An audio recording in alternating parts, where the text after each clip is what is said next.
নমস্কার, আমি সজল সেন, ফিজিওথেরাপিস্ট। আজকে গোড়ালি ব্যথা নিয়ে আপনাদেরকে বলবো যে গোড়ালির ব্যথা হলে পরে আপনারা কোন কোন ব্যায়াম করবেন।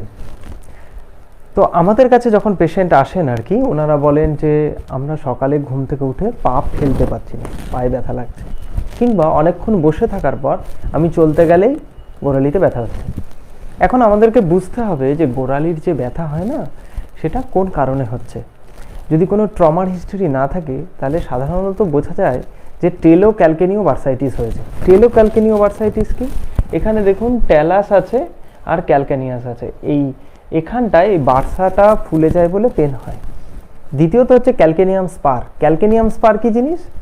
পাখির ঠোঁটের মতো না, এই ক্যালকেনিয়াসের এই নিচের দিকটা একটু বেঁকে যায়। আপনারা গুগলে গিয়ে যখন ইমেজে সার্চ করবেন তখন আপনি দেখতে পারবেন। তো ওইটা বেঁকে যায় বলে ওখানটায় পেন হয়। আরেকটা হচ্ছে গিয়ে প্লান্টার ফ্যাসাইটিস। এই দেখুন যে ফেসিয়াটা আছে, প্লান্টার ফ্যাসিয়াটা, সেটার জন্য এইখানটায় পেন হয়। এখন মোটামুটিভাবে হঠাৎ করে তো আর শুরু হয় না। পেনটা শুরু হলো কি করে? মানে হঠাৎ করে গিয়ে মানে পেন শুরু হলো আর সেই দিনই আমার কোনো প্যাথোলজি এখানে শুরু হয়ে গেল, তা তো নয়। ব্যথাটা শুরু হয় ঠিক কোনো না কোনো কারণবশত। সেই কারণটাকে যদি খুঁজে বের করা যায় তাহলে কিন্তু ব্যথাটা কমে যাবে। কী কারণ? যদি আমি একটা অন্য আপনাকে দেখাচ্ছি পিকচার, তাহলে ভালো বুঝতে পারবেন।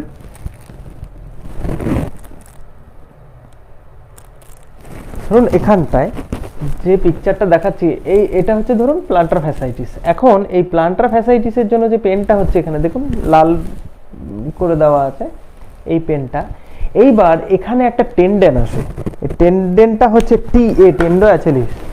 এই টেন্ডো অ্যাচিলিস যেটা আসছে এই যে এখানটায়, এটা গ্যাস্ট্রোকনেমিয়াস আর সোলিয়াস মাসেলের টেন্ডেন। গ্যাস্ট্রোকনেমিয়াস মাসেল কি? ওই কাপ মাসেল যেটাকে বলা হয়, সেই কাপ মাসেলে দুটো মাসেল থাকে, একটা গ্যাস্ট্রোকনেমিয়াস, একটা সোলিয়াস। এই গ্যাস্ট্রোকনেমিয়াস আর সোলিয়াস মাসেলের টেন্ডেনটা এখানে ইনসারশন হয় ক্যালকেনিয়াসে। এই ইনসারশন হয়, এখানে কিন্তু পেনটা হচ্ছে কিসের জন্য? না, গ্যাস্ট্রোকনেমিয়াস আর সোলিয়াস মাসেলটা ওভার অ্যাক্টিভ হচ্ছে। কি কারণে ওভার অ্যাক্টিভ হচ্ছে? না, গ্লুটিয়াস রিজিয়নের কোনো মাসেল হয়তো উইকনেস আছে, হ্যামস্ট্রিং উইকনেস আছে, বা নিতে পেন আছে। পার্টিকুলার কোথায় পেন আছে এটা আপনাকে জানতে হবে।